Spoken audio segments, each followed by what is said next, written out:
I don't care if it's politics or business or whatever, people are not as engaged. It's like the why or that caring or that purpose. It's not there, I think it's important. Everybody wants to create. It's part of our natural essence. So we're talking about this little box of my customer set, but can I take any of the stuff that I'm learning and apply that to my life? Hi, my name's Karen Gilhooly, and I'm the host of Make Minutes Matter podcast. And I'm here today with Bryan Schneider, a good friend and business colleague of mine, who has recently undertaken a new business venture, Clear Sky Consulting, where he's working with people on business strategy, business transformation, new technology advancements, mostly in the payments industry, I'd suspect, correct? That's right. Yeah? Okay, very good. Well, we've got a lot to talk about today, primarily about the noise in our world, the chaos in our world at the moment. And I think for our viewers, you've got a lot to share on this regard, Bryan. Yeah. So just to put this into perspective, Bryan and I go back, it's very hard to say this, it's almost 25 years, or maybe even a little bit longer. It's about 25. No, 20 years. 20 Is it 20? Years. 20 years. Is it 20? 2005. Okay, 2005, yes, at a little company called Metavante. Yep. So Bryan, tell me a little bit about your journey over the past couple years. I know that you've recently worked for some bigger banks, working on some pretty cool things, working with teams, trying to get them motivated, helping them understand new concepts and that type of thing. Talk a little bit about that. Sure. So in the last 3 years in particular, at one of the top 5 banks in the United States, we were focused around building a marketplace so that our corporate and commercial clients could have really an easier time of integrating applications that they already use in their day-to-day lives. Yes. Right? Some CFOs, treasurers, AP managers may be using treasury management systems. A lot of them certainly are familiar with enterprise resource planning or ERP systems. Yep. And what a lot of them have seen is that there's these newer and newer applications and capabilities that work for them, and they want to be able to originate payments within these other third-party platforms. And so we at the bank wanted to, one, make it easy to work with a bank, make the deployment of these applications even easier. As you know, a lot of these implementations could take months to... Or years. Or years, right? Yeah. And really to meet the client where they are and how they want to connect with the bank in the journey. And so we're finally seeing, and even back in 2005, 2006, working at another large financial institution, we were already looking at how do we leverage things called APIs and application programming interfaces. I had been exposed to that in the late 90s, early 2000 in Silicon Valley. And what I've learned in this journey is it often takes much longer than you think for things to get to where they need to be. And so those were the areas that we were focusing on, is just making it easy to work with us, meeting that client where and how they wanted to connect with the bank, and then building a marketplace so that it was easily searchable, so they could find those third-party applications. And then ideally, I like to say moving from months to moments in terms of turning them on. So one of the things, Bryan, that's always impressed me about you is your ability to ideate. You've got such an incredible imagination. And I think that's really wonderful, especially in today's business world where things are moving very fast and opportunity goes along with those ideas. Maybe we could talk a little bit about how you've been able to bring people along with you. And I'm not just talking about the people that have worked alongside you, on the lab bench, if you will, but the senior executives, the people maybe down at the bottom of the house, and then the folks in between. How did you get everybody to line up on the same page? Because if you're talking about creating a community and a marketplace, there are a lot of people that constitute that. Yeah, it's a fantastic question. And honestly, one that I feel like, as you know, a lot of my career is learning on the job. Yes. And just testing things out and seeing what works. And certainly in some of the larger institutions and the larger organizations, a lot of people can get institutionalized, and so they don't want to change. Change is challenging, right?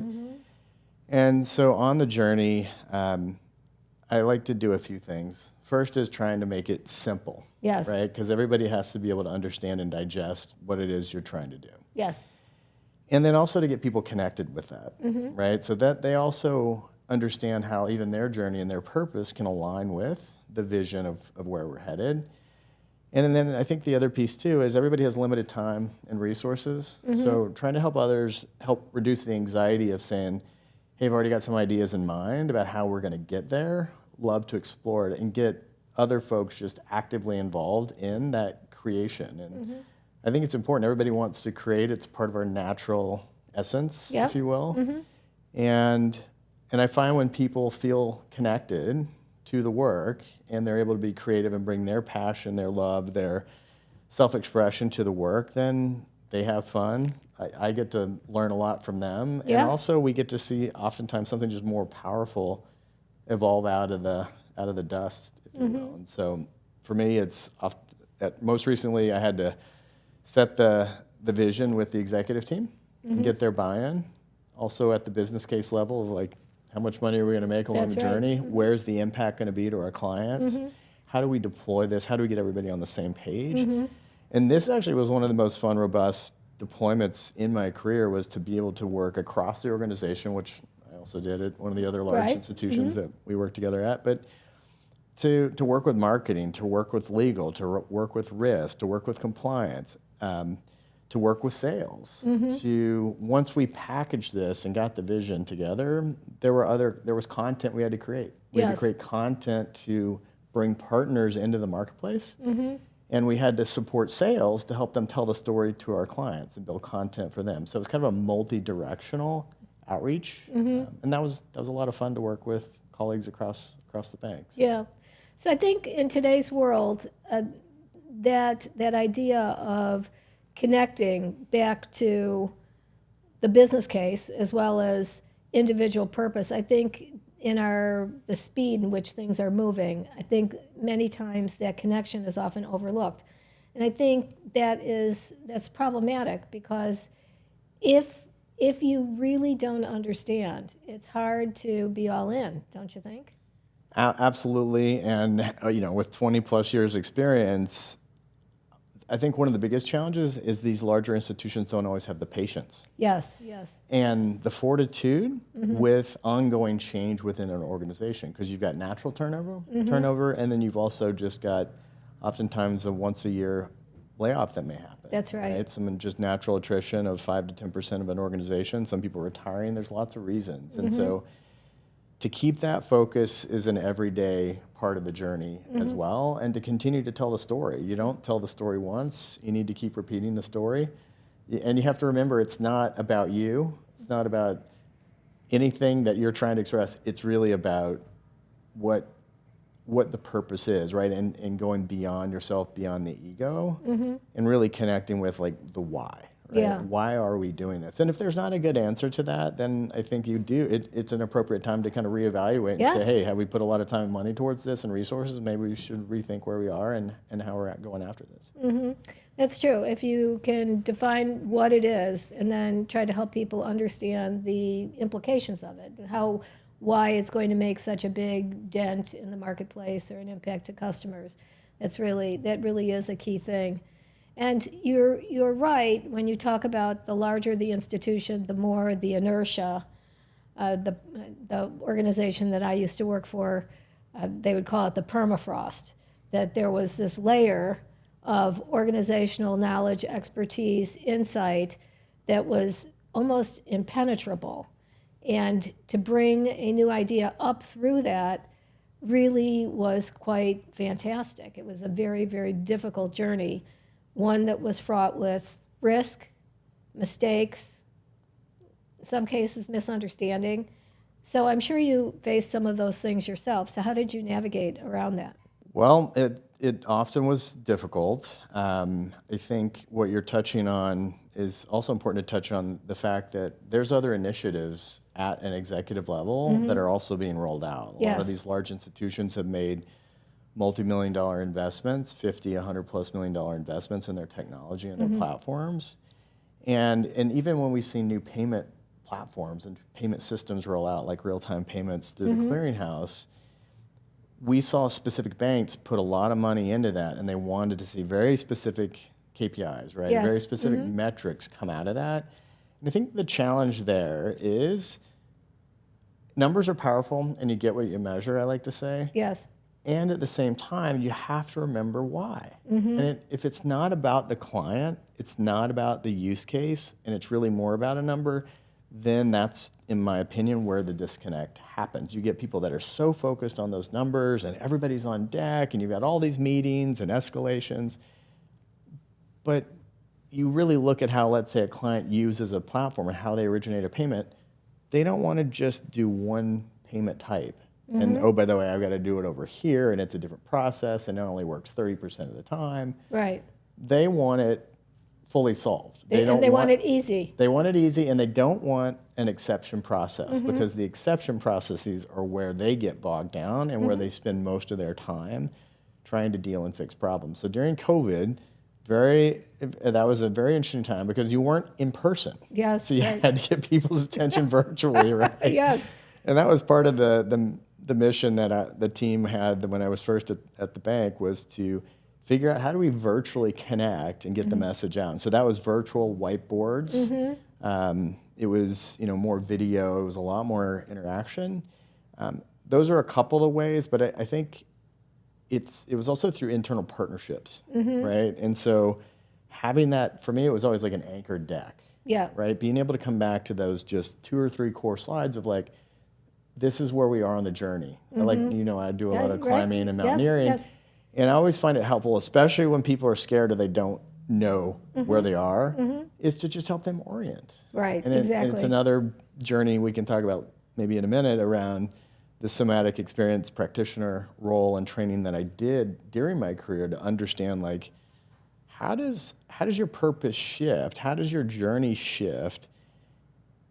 Especially if you've been in this place of survival. Yes. Versus really thriving and connecting with your mission, your purpose, your heart. Like, what does that want to do versus that survival energy, which in my experience only takes you so far before it really leads to more of a burnout versus like you're invigorated every day. That's right. And I think a lot of it, well, you're right, we are going to come back to that journey, but before we go, I just wanted to just briefly rest on this idea. You were talking about you get what you measure, and the whole idea of being focused on one particular aspect over another.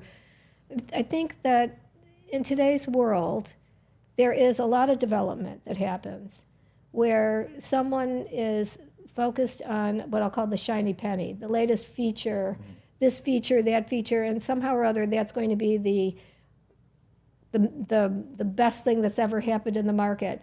But if the customer is not primed for that, if they don't understand how it's going to make their life better, how it's going to work, why they would use something, it's hard for the customers to change too, don't you think? 100%. Yeah. 100%. And I think back to the COVID, I think the last 20 years we saw, especially in the finance industry in particular, there's a lot of reluctance to change and risk, right? And so that was the first time that I saw really in my career where we saw just a monumental shift towards true digital, right? People still like their paper processes. They still wanted to walk something across the room.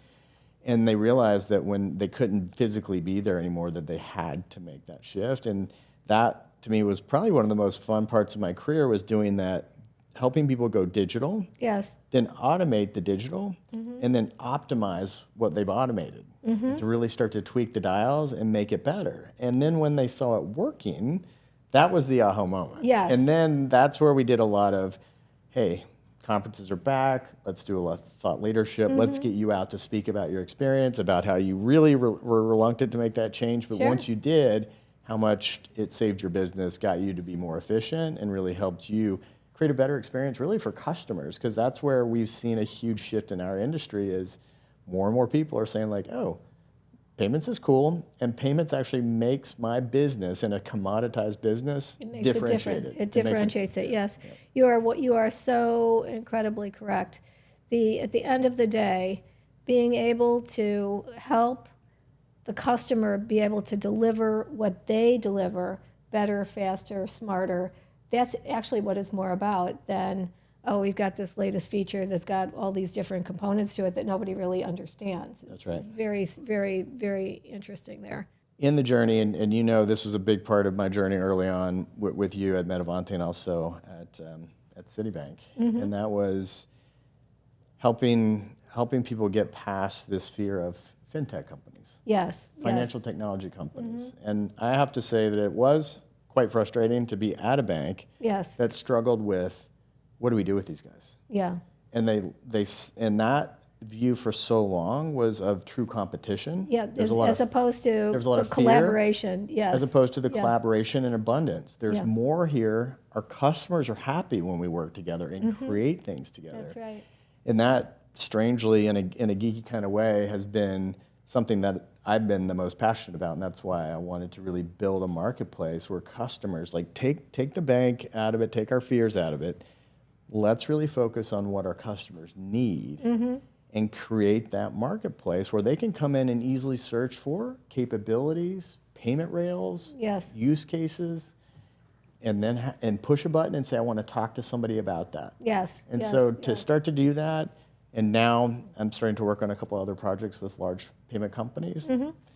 They love the concept. I think we're going to see a lot more marketplaces because when you don't want to go to 50 stores. No. You want to go to one store that you trust because of a number of things in the banking industry. It's counterparty risk. How is Yes. my bank managing their money behind the Right, scenes? We learned the exactly. hard way with Silicon Valley Bank, Signature Bank, First Republic Bank, That's a host right. of others last year that, I need to think about, as a company, who is the bank or who's the payment company behind the fintech? A lot of the corporations didn't know to ask those questions. That's exactly right. And now this open banking marketplace approach says, I still have a choice. I still can pick my bank or banks, and I can pick my software solutions and That's have right. them all work together versus being forced to say this one fintech does everything for me, and I just got to trust everything's going to be okay. Yeah.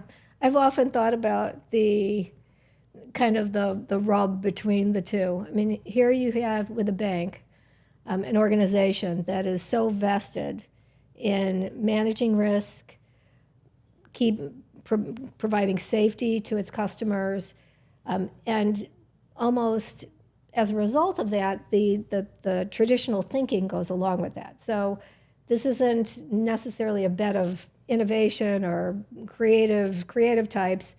And then you've got the fintechs on the other side, which is primarily driven by visionaries who see the world in a very different way that's enabled by technology that didn't exist before, and how you can bend and shape and shift this. But they're not worried about risk until they need to be worried about risk. Right. And so I often thought about this, much like you. It's like, why can't we come to the happy medium, the intersection between both of those things, because it's there. Banks can't move fast enough to keep up with the technology that's developing and presenting itself in our world. And the fintechs, because of that, first of all, they don't have the track record of dealing with every possible risk solution under the sun. I mean, that's taken centuries to develop. Right. And does it need to bend and shape a little bit with the times? Yes. But philosophically, the fact that you have to make sound decisions, and even if it means sometimes going a little bit slower, that's the bank's approach. So bringing those two together, I think, is really, really an important thing. And customers don't understand this, by the way. Customers, they really don't get this, at least in my opinion. Agreed. And I think the unfortunate failures over the past couple of years has really woken a lot of companies up. Now, when you say, actually, we should talk about that, their ears do perk up now. Yeah. And I think that's a great financial institution that consults with their clients in a way that says, these are the types of questions you need to be asking the tech companies that you're working with, right?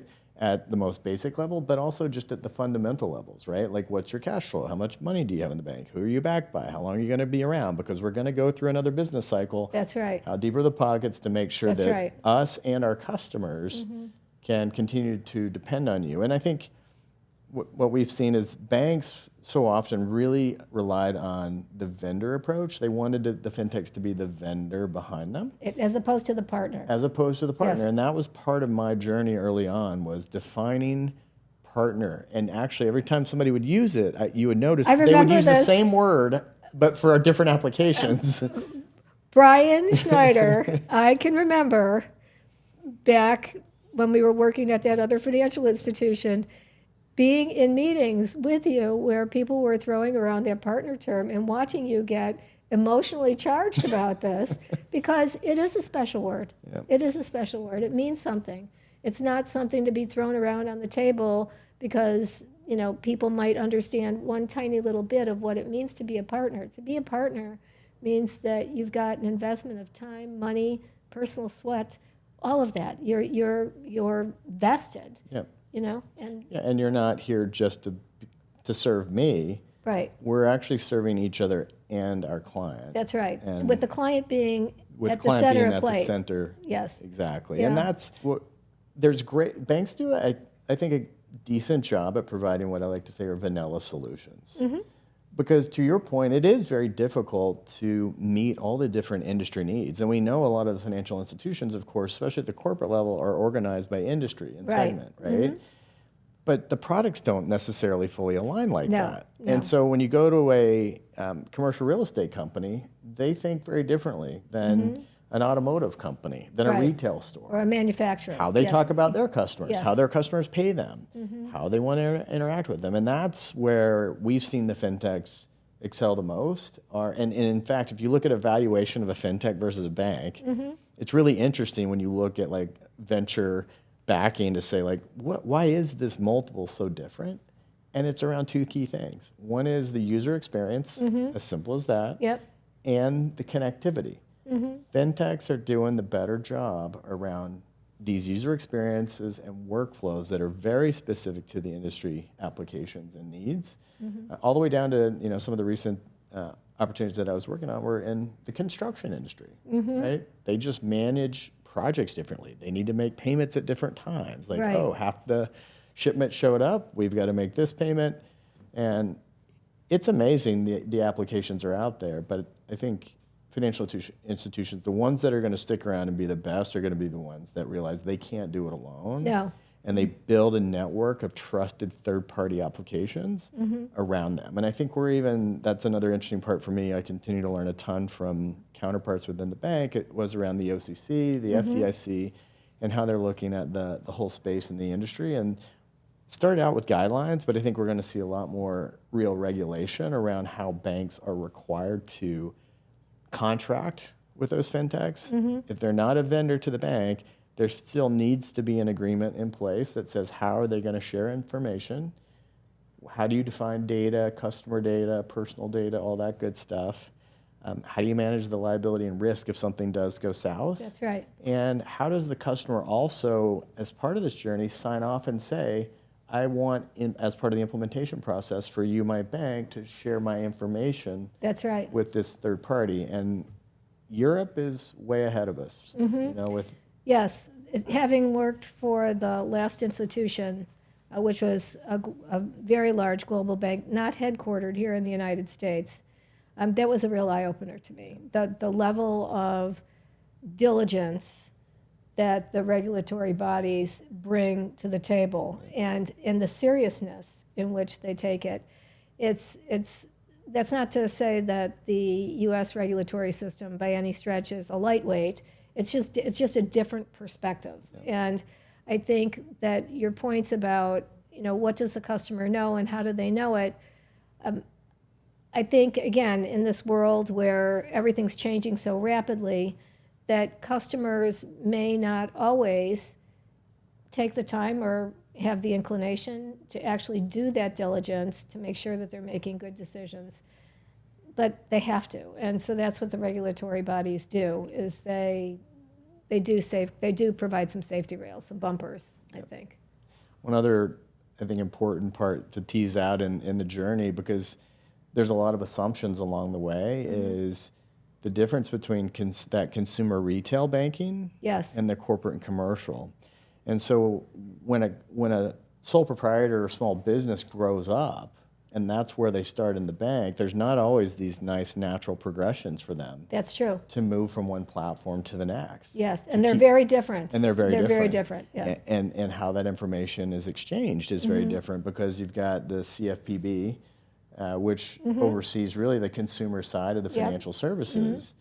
And then you've got the corporate side of it. And what's been interesting, because it's complicated, there's a lot going on. And my early days in Silicon Valley were with a company called Gilhooly, and we were teaching people about aggregating financial data. I remember this. Like, yes. what do you mean I'm this big bank and all my customers can pull all their financial information into one place? Like, how do I do that? How do I legally feel okay with that? Yeah. Is my customer going to allow me to see that? And so there was a lot of teaching in that journey to say that, yeah, actually you can have the right terms and conditions and the right ways to enable a customer to do that technically, Right. aggregate their financial data, and to potentially even have you recommend other products and services that may be a better fit now that you understand the share of wallet that is somewhere else and you weren't aware. And so now we've got the likes of MX, Plaid, and other big platforms.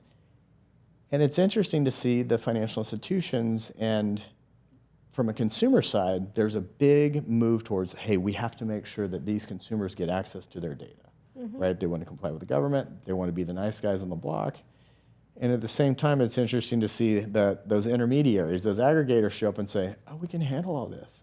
So right now, I think the banks are in an interesting spot of, well, do I share all this information for free? And then this third party's in the middle that then goes and monetizes it by enabling others to then build applications on their platform. So I do like to say it's not easy, it's complicated, and there's a lot of moving parts, but it's important to stay aware and keep exposing yourself. So on that note, that's so interesting because, when I think about all of this, where does everything end up and how does it come together? So the banks were put in place for providing havens for things of value.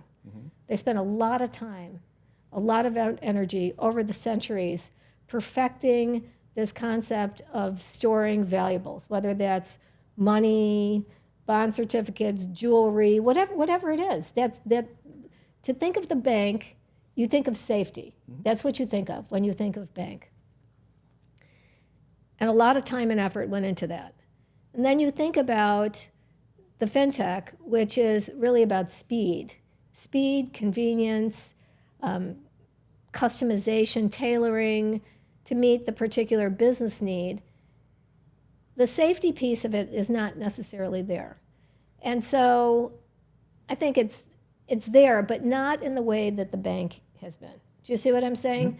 And I know that once upon a time, and this is going way back, there was the chairman of Citibank who said, one day we are going to recognize that the true value of what we do has nothing to do with the money. It is all about the data that's related to those money.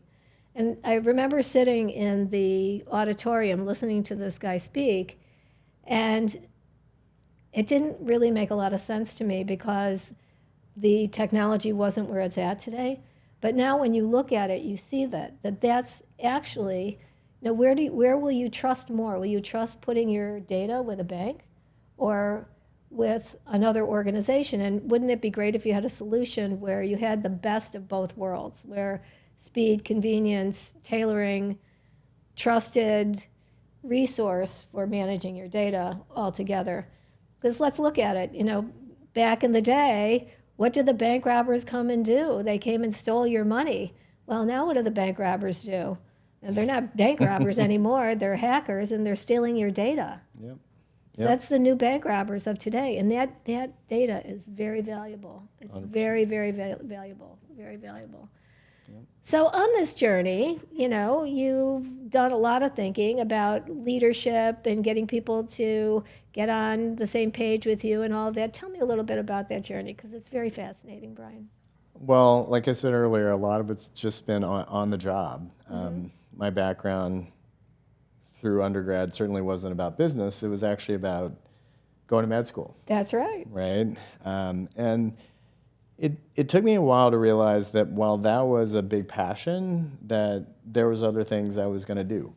And I didn't know exactly the journey, but in hindsight, I can see that my upbringing, my education, the experiences of working rescue and working in an emergency room, a lot of that enabled me to be dropped into intense situations, orient, figure out what's going on, make heads or tails of it, be able to explain it and tell a story about it so that others could understand where they are in that journey and then figure out how to align yourselves as a team. Sure. Right? Whether it's a small team or a network team.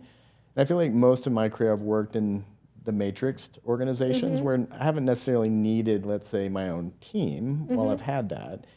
But it's really about understanding how to navigate these large organizations and tell a story and get people on board. And so earlier in my career, I found it to be maybe a disadvantage, but I quickly understood that actually being able to come in, we've heard it called the beginner's mind. Yes. There's a real value to stepping into something and just looking at it completely as an outsider. And I think that's where tech companies are so good at coming in and solving problems, because they're just used to speaking lots of languages, right? They speak different codes. They're used to solving problems in different ways. And they also fundamentally they just look at the world differently. So whereas many of the other institutions of our life are very linear, these don't work that way. This is very modular. It's a sprint-like environment where you're validating. There's this validation that takes place before we run all the way to the end.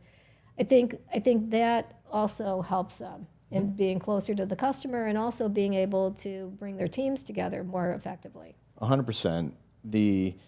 To me, it's interesting to see how things are going to play out over the next 5, 10 plus years. And I think likely multiple models will play out as they have in the past. But I do think that there will be those two prevalent models. We talk about banking as a platform and banking as a service or payments as a service. That banking as a service or payments as a service creates an environment where customers are used to interacting more through an intermediary. Yes. Right? They don't have that direct to financial institution relationship as much. And then that banking as a platform model says, hey, we've actually we're plug and play. We're working, and it's the same whether you're into sports and you want to have the GPS integrated with your bike, and then you want to go on a hike, and then you want it to be able to map your hike, and it's that same sort of thing. And I think the financial institutions that continue to bring that flexibility and allowing their customers to choose the workflows and the software and the connections are going to be the winners. I think it's going to be interesting to also look at, and I know you're very familiar with this, is you've got the larger financial institutions, but you've also got this massive contingency of banks and credit unions that are downstream, and they're very used to depending on the FSs, the Fiservs, and the Jack Henrys and the third parties of the world. And in fact, I would say they're very dependent on them, because if those platforms don't bring and operate a strategy around that, they're not relevant anymore. They're not relevant anymore. Yeah, right. And that it's all about relevance. Absolutely. If we learned anything from the pandemic, it was being able to figure out what that relevance is, fine-tune it, and then be able to go with it in a new way. That's right. A new way. Yeah. Well, Bryan, we could talk forever, so since we can't do that today, if anyone wants to get in touch with you, that they were inspired by our little conversation today and they think you're a pretty cool person, which you are, how would they get a hold of you at your new company? So Clear Sky Consultants, Clear Sky, so Bryan, B-R-Y-A-N. Yes. And that's at clearskypay.com. Okay. And I like to say Bryan with a Y, because the Y. The why, because you are the why, the embodiment of the why. Why do we do it? Why, right? Wonderful, wonderful, wonderful. Appreciate the opportunity to be here. God bless you. Thank you. Thank you. Thank you so much for listening to today's episode of Make Minutes Matter. If you haven't done so already, please take a moment to subscribe to this podcast on YouTube or click the follow button on Apple, Spotify, or wherever you get your podcasts. And let me know what you thought of today's conversation by following us on Instagram at Karen Gilhooly 1. That's Karen, Karen, Gilhooly, Gilhooly, and the number 1. Let's make every moment in your career truly matter. Have a great day.